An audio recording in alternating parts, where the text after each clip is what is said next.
Quando eu estava andando nas ruas de Salvador, ou seja, Itapuã, eu peguei um jornal da Igreja Universal do Reino de Deus. Quando eu abri, era a imagem da minha mãe, né? A foto dela com uma tarja preta no rosto, escrito: Macumbeiros charlatões lesam o bolso e a vida de clientes. E eu peguei o jornal e trouxe para minha mãe ver. Mas quando eu cheguei aqui, ela já estava chorando, porque o vizinho já tinha mostrado o jornal a ela, achando que ela tinha se convertido à Igreja Universal. Porque ninguém entendia como a foto de um Yalorixá, que não era um Yalorixá famoso, estava no jornal Folha Universal. Mas pasme que a Igreja Universal, a editora em São Paulo, pegou a foto dela da revista Veja, que ela tinha saído, e fez essa montagem. Esse é o Axé Delas, o seu podcast sobre fé, resistência e memórias de mulheres negras na Bahia. Eu sou Márcia Magalhães e esse é o terceiro episódio de O Axé Delas.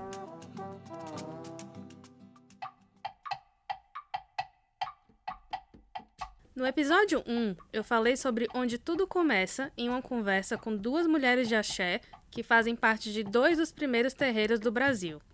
É Quedicinha, do terreiro da Casa Branca, e Mãe Ângela, do terreiro do Gantuá. E no episódio 2, a conversa foi sobre ancestralidade e racismo com Mãe Nicinha de Nanã, do terreiro Olufanjá.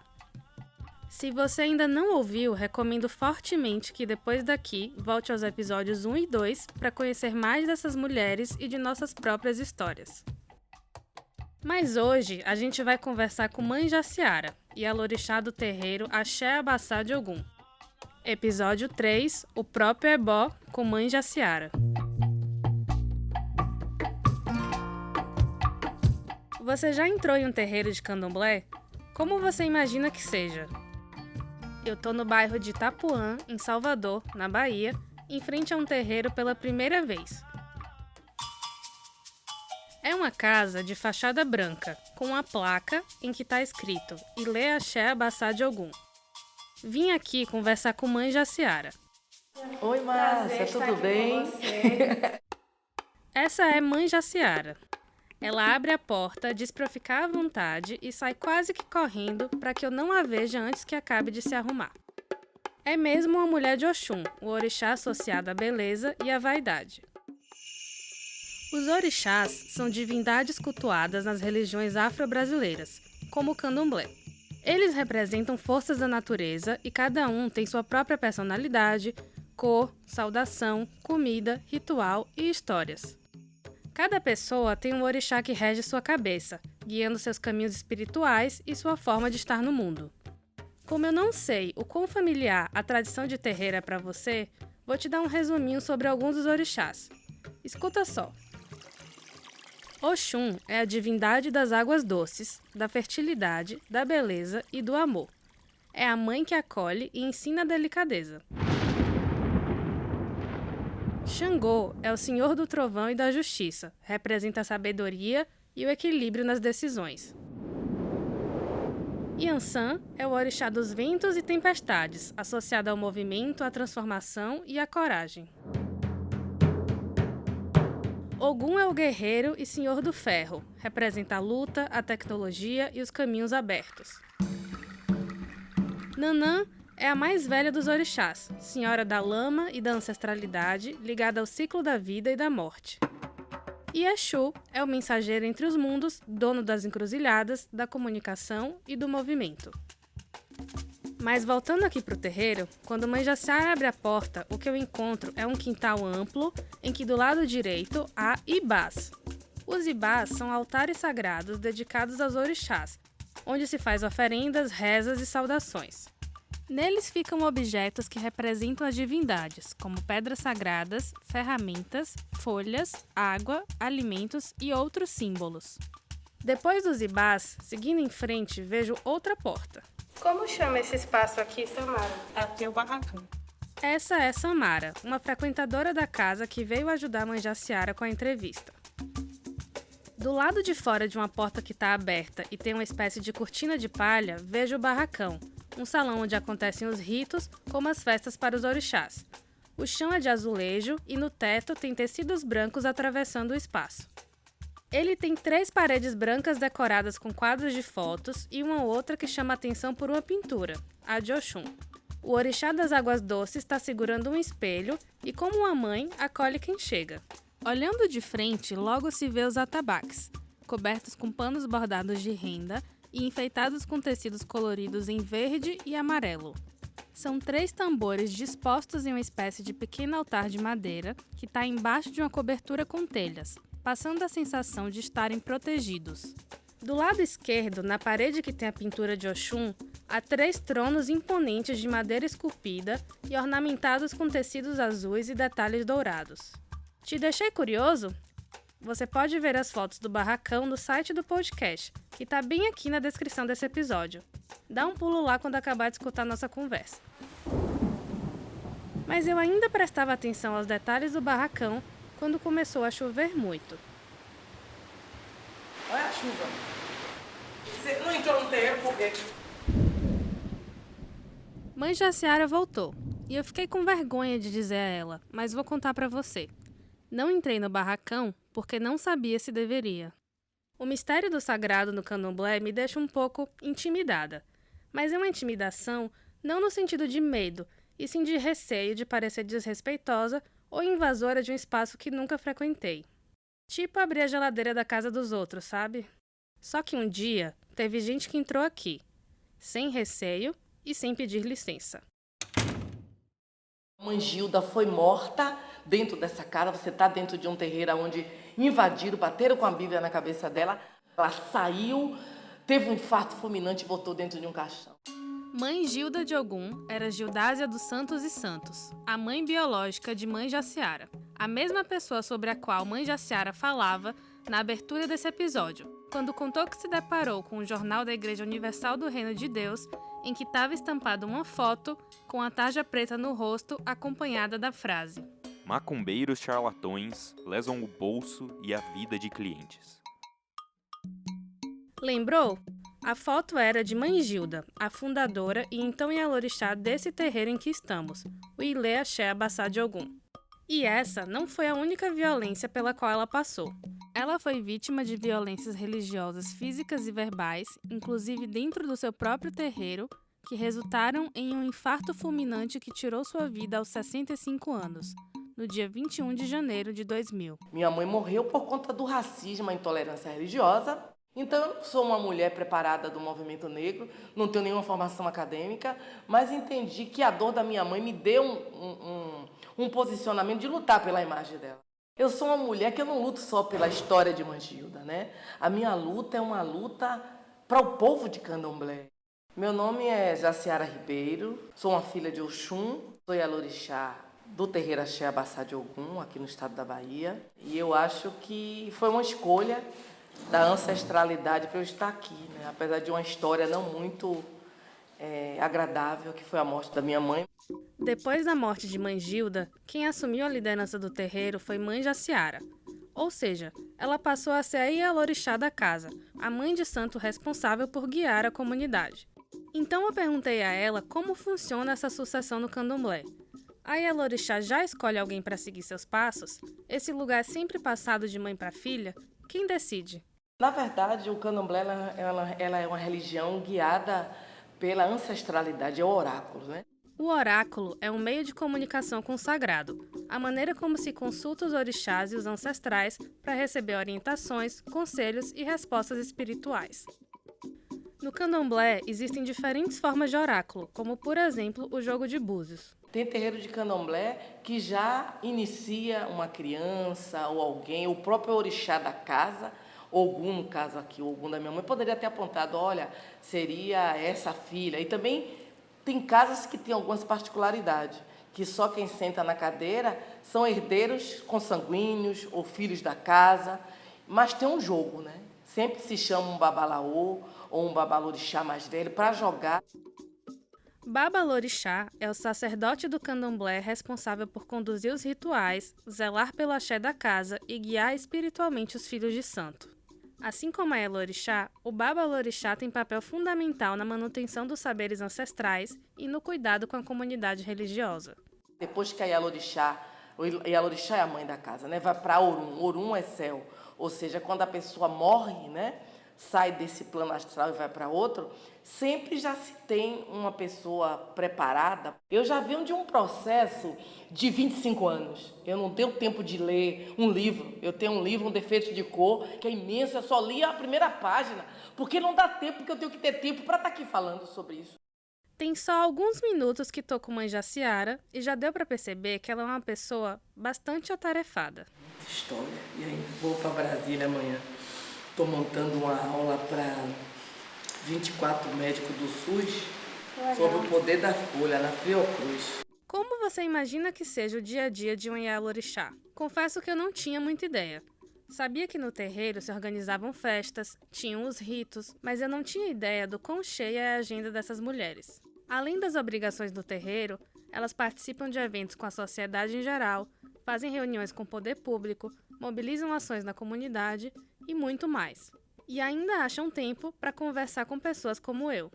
E até mesmo para dar certos puxões de orelha em quem eventualmente estiver precisando. Não dá, você como uma deputada, tem assessora, então eu tenho que ser sua assessoria.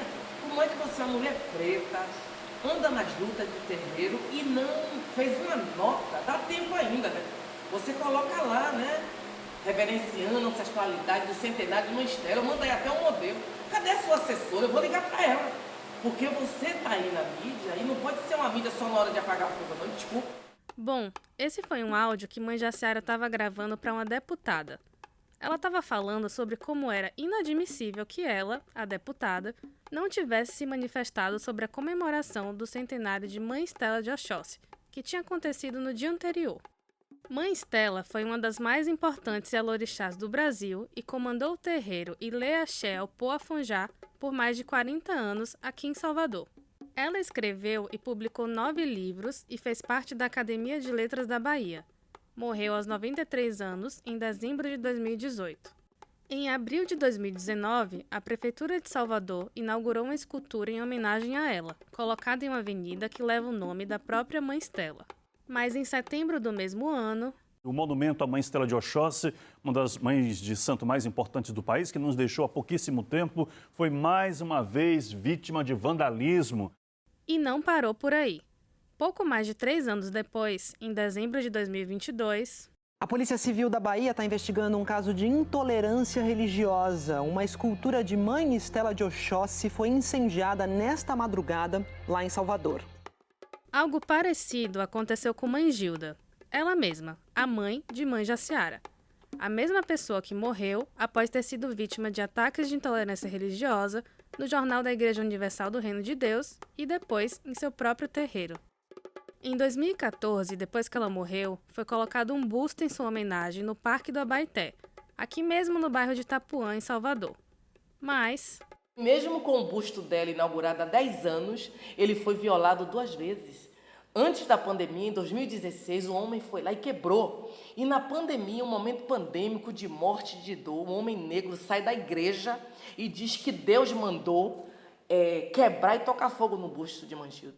Uma pessoa que tem a Bíblia na mão, que diz que Deus é amor, que vem as criancinhas sobre mim, se veja no outro, seja irmão, invade terreiro, toca fogo, bate Bíblia na cabeça da minha mãe biológica, Mãe Gilda. Toca fogo no busto de Mãe Estela, no monumento. Quebra o busto de Mãe Gilda. É morte 2 vezes. Eles mataram Mãe Gilda dentro do terreiro viva e depois matam ela sendo um símbolo. Então, é uma guerra santa, né? É uma guerra santa. Deixa eu te contar umas coisas importantes para você entender do que a gente está falando. Vou fazer agora uma retrospectiva histórica, mas prometo ser breve. É o seguinte, a intolerância religiosa é um problema antigo no Brasil, que desde os primórdios contou com inúmeras tentativas de apagar a cultura e as tradições, principalmente das populações africanas. Em um primeiro momento, inclusive, essas tentativas de apagamento vinham do próprio Estado. Você sabia que o Brasil já teve uma religião oficial? Até 1889, durante todo o período colonial e imperial, o catolicismo era a religião oficial do Brasil. Nessa época, tudo que não era da religião católica era visto como inferior, havendo uma estrutura institucionalizada que marginalizava e reprimia outras expressões religiosas. As religiões de matriz africana, como o candomblé, por exemplo, eram vistas como feitiçaria, sendo relacionadas a uma visão negativa que precisava ser combatida. Somente em 1891, com a Constituição Republicana, houve a separação formal entre Estado e Igreja. O Brasil passou a ser um Estado laico, o que quer dizer que, desde então, ele não adota nem privilegia nenhuma crença religiosa sobre outras. Em 1988, a Constituição Federal garantiu a liberdade religiosa no país. No ano seguinte, veio a chamada Lei K.O., a primeira lei que criminalizou o preconceito de raça e cor no Brasil. Em 1997, essa mesma lei foi ampliada para incluir a intolerância religiosa como crime. 10 anos depois, no ano de 2007, o dia 21 de janeiro foi instituído como Dia Nacional de Combate à Intolerância Religiosa em reconhecimento à luta de Mãe Gilda. Tô te contando tudo isso porque parece que tivemos muitos avanços, né? Mas o Disque 100, serviço do Ministério dos Direitos Humanos, recebe denúncias de intolerância religiosa. Em 2024, foram 170 registros que partiram aqui da Bahia, quase uma denúncia a cada 2 dias. Já a Secretaria Estadual de Promoção da Igualdade Racial registrou 350 casos de intolerância religiosa em 2024 na Bahia, um aumento de 9% em relação a 2023. Todos direcionados a pessoas de religiões de matrizes africanas e não cristãs. Parece que nem tudo mudou. E o aumento de casos não é uma exclusividade da Bahia. Também segundo dados do Disque 100, o canal de denúncias do Ministério dos Direitos Humanos e Cidadania, em 2024 foram registrados cerca de 2.400 casos de intolerância religiosa no Brasil, um aumento de quase 67% em relação ao ano anterior. São quase 1.000 denúncias a mais do que as registradas em 2023. O número de denúncias vem numa crescente. Se considerarmos os dados registrados entre 2021 e 2024, o crescimento é de mais de 300%. E eu não sei se você prestou bem atenção na notícia que acabou de passar aqui, então vou repetir. Escuta bem. Todos direcionados a pessoas de religiões de matrizes africanas e não cristãs. As religiões de matriz africana, através de pesquisas, nós podemos constatar que são as religiões que mais sofrem agressões. Há algum tempo saímos dessa nomenclatura intolerância religiosa. Deixou de ser intolerância religiosa quando entrou o recorte racial. Por isso que hoje nós insistimos em falar em racismo religioso. Você deve ter percebido que essa não é minha voz e nem a de Mãe Jaciara. Essa é Mãe Márcia de Ogum. Ela não está aqui na casa de Mãe Jaciara com a gente. Eu conversei com ela em um outro momento, mas ela também faz parte da nossa conversa e eu já vou te explicar por quê. Mãe Márcia é Yalorixá do Ilê Axé Euá Olodumare, que é um terreiro localizado em Lauro de Freitas, uma cidade que fica na região metropolitana de Salvador, aqui na Bahia. E o currículo dela, olha, é longo. Além de Yalorixá, ela é uma das coordenadoras do CONIRB, o Conselho Interreligioso da Bahia, também coordena o Núcleo Lauro de Freitas da RENAFRO, que é a Rede Nacional de Religiões Afro-Brasileiras de Saúde, é membro da Rede de Mulheres de Terreiro da Bahia, ex-presidenta do Conselho Municipal de Política Cultural de Salvador, noviça da Irmandade Nossa Senhora da Boa Morte, e eu vou parando por aqui, mas você pode saber tudo sobre ela no site e nas redes sociais do Axé Delas, que está na descrição desse episódio. Voltando ao assunto, ela chega aqui na nossa conversa para chamar a atenção para o fato de que, no Brasil, o termo intolerância religiosa não é suficiente para descrever as violências sofridas pelas pessoas de religião de matriz africana, pois no caso delas há um componente extra, o racismo. Por isso fala-se em racismo religioso, que para além de um ataque à liberdade de crença, representa uma discriminação racial e estrutural da população negra, fruto de um longo processo histórico. E foi o que Mãe Márcia também sofreu. Eu sofri alguns tipos de racismo, e o mais forte foi o racismo religioso, porque o terreiro que eu fui iniciada, que é o Ilê Axé Calibocum, também um terreiro de tradição Ijexá. Depois da iniciação, nós passamos um ano vestindo branco e com a cabeça coberta. Se precisar ir trabalhar, estudar o que for, a gente não muda os trajes. E aí eu comecei a sofrer racismo religioso. O racismo tem matado silenciosamente as nossas comunidades. Às vezes as pessoas não sabem aonde denunciar. a quem procurar. Eu estou numa frente de uma luta que eu posso ser uma Marielle. Porque hoje é bala perdida e nunca é perdida. Ela tem um endereço certo. Mãe Jaciara me conta que os episódios de racismo religioso são frequentes e que, nesse cenário, o diálogo com o poder público ainda enfrenta muitos desafios. Olha só o que ela fala sobre um desses momentos em que foi vítima de ataque. E o delegado não queria registrar como racismo. Olhou para mim e falou, mas a senhora não tem nada dizendo que a senhora é de candomblé. Eu digo, tem o meu corpo, eu sou preto, o jeito que eu me movimento. E eu estava com um colar de ouro, escrito Oxum, e estava com taibás, que é uma roupa africana. E aí é isso, e eu fiquei de 11 da manhã até 5 da tarde para conseguir fazer um BO de ocorrência. Mãe Márcia também fala sobre o assunto. A maioria das pessoas de religiões de matriz africana que sofrem racismo religioso, quando procuravam as delegacias, elas não encontravam delegados nem delegadas, elas encontravam psicólogos e psicólogas, porque elas sempre davam a desculpa. Ô, minha senhora, meu senhor, vocês não estão percebendo que essa pessoa está num surto psicótico, que essa pessoa não bate bem da cabeça, que tem problemas mentais? E não era o que a gente queria ouvir. A gente queria que essa pessoa fosse chamada, fosse repreendida, e a ela fosse dito que ela precisa respeitar, porque a nossa Carta Magna, que é a Constituição, ela diz lá no artigo 5º, que todas as pessoas têm o direito a professar sua fé, ter liberdade de expressão e de culto religioso. Agradecemos a Mãe Márcia por compartilhar sua vivência e seus conhecimentos com a gente. Agora dá para entender por que Mãe Jaciara nos contou que não tem tempo, né? Ela vive uma vida em que ela não tem apenas que tomar conta do terreiro. Ela tem que lutar contra o racismo religioso, o machismo e muitas outras coisas que, infelizmente, não deixam de acontecer enquanto ela é Yalorixá. Ela é simplesmente, ou melhor, complexamente atravessada. E a opção de ser um ativista contra o racismo religioso não é exatamente uma escolha dela. Escuta aqui uma declaração que ela deu ao G1 em 2020, quando o busto de Mangilda foi depredado pela segunda vez. Eu não quero ser a garota propaganda da intolerância, mas são 21 anos da morte de Mangilda e ainda assim esse ódio religioso não acaba. Ninguém quer estar vinculado a problema. Intolerância religiosa é crime, eu não queria. Eu queria estar rotulada, a mulher de Oxum fez várias hortas em vários terreiros. Mas candomblé, para mim, é o ar que eu respiro. Eu tenho 57 anos de idade. E estou no candomblé desde 3 anos de idade, né? Minha mãe entra no candomblé, eu tinha 3 aninhos, então eu tenho mais tempo de vida dentro do candomblé do que na vida humana, né? Mãe Jaciara me explica que para ela não existe vida fora do candomblé. E eu acho que o candomblé, ele recria a nova família que foi dizimada, né? E aqui é a minha família. Então o candomblé tem um papel fundamental dentro da comunidade, que é os terreiros de candomblé que dá conta o que o governo não dá.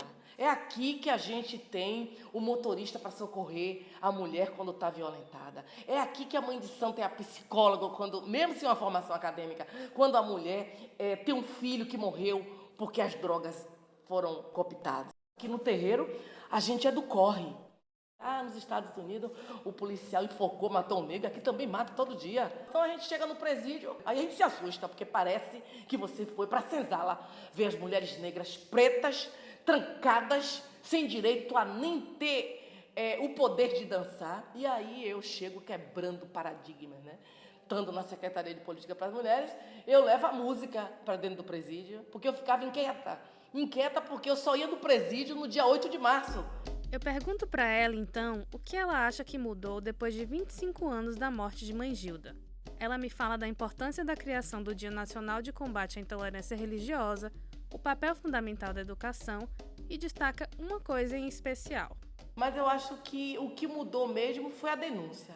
Eu acho que a minha cara preta de mãe de santo, de dizer, denunciar o cara que quebrou o busto de Mangilda, de fazer um vídeo no monumento de Mãe Estela denunciando, eu acho que isso fez com que as pessoas se encorajassem. Eu acho que a denúncia é muito importante, porque você tem estatística. Você diz, olha, está tendo esse problema, né? Pergunta, então, o que ela acha que está faltando.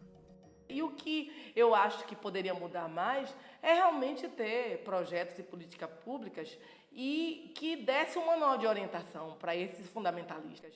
A gente tem que estar junto de quem é preto, de quem é nosso. E o voto é muito importante. As pessoas acham que vir trazer um saco de cimento, dar uma gambiarra são luzes, né? Que esse é o voto, não. Esses 4 anos vai tirar a sua vida. Então a gente precisa empoderar o nosso povo, botar na cadeira quem nos entenda e quem fale por nós. Existe uma mulher dentro de mim, o meu espírito revolucionário, que quer poder, mas um poder de direito. Eu não quero tirar nada de ninguém. Eu não quero tomar cadeira de ninguém. Eu não quero usar o candomblé para ter dinheiro. E a gente não faz proselitismo. Essa palavra me acompanha muito, que a gente não bate na porta de ninguém. Venha ser do candomblé. E para me explicar de que poder ela está falando, Mãe Jaciara me conta uma história. Oxum, que é o meu orixá, tem uma lenda, né? Tem Oriquis que conta que ela estava no reino dela, junto com o Xangô, Iobá, Iansã, e elas saíram para uma guerra que estava vindo um grande exército. Aí disseram, não, Oxum não vai. Oxum vai ficar aí, que ela é muito manhosa, ela só gosta de beleza. Aí Iansã foi, né, junto com Obá e Xangô, para guerrear. Mas só que nessa ida, o exército se dividiu, a maior parte veio por outro caminho para vir atacar o palácio onde só estava Oxum, linda, com a bebê na mão, dourada, né? E Oxum pensou, o que é que eu vou fazer? Aí falaram, Oxum, está vindo um exército aí para acabar o palácio de Xangô, a nossa casa. Ela, não, faça a melhor bebida, faça a melhor comida e vamos recebê-los. Então, Oxum, sentada, não levantou para guerrear. Ela fez um grande ebó viva. E o capitão do exército, o líder, sentou, comeu, bebeu e todos eles apagaram, caíram. Então, esse é o segredo que Oxum me ensina. Ela é o próprio ebó, por isso que essa frase é minha, que não foi ela que me deu por esse oriqui, mas eu acho que o ofó é a palavra, é ela que diz isso. Eu sou o próprio ebó. Você fala tão bem, você é uma mulher guerreira, você deveria ser a nossa presidenta da República. Eu acho que eu sou muito mais do que isso. Eu também acho. Muito mais. Se você sofreu ou presenciou algum caso de intolerância religiosa, ligue para o Disque 100, denuncie pelo site do Ministério dos Direitos Humanos e da Cidadania ou ainda pelos aplicativos WhatsApp e Telegram. Todos os meios de denúncia são gratuitos, anônimos e funcionam 24 horas. As informações detalhadas estão na descrição desse episódio. Esse episódio usa áudios de Fantástico, G1 e TV Bahia. A conceituação dos termos de candomblé é feita pela professora Bia Barreto. Agradecimento, Arthur Flávio e Rita Batista. O Axé Delas é um podcast apresentado, roteirizado e dirigido por mim, Márcia Magalhães. A edição de áudio é de Afonso Afonsos e a orientação deste trabalho de conclusão do curso de jornalismo da SPM São Paulo é de Patrícia Rangel. Axé!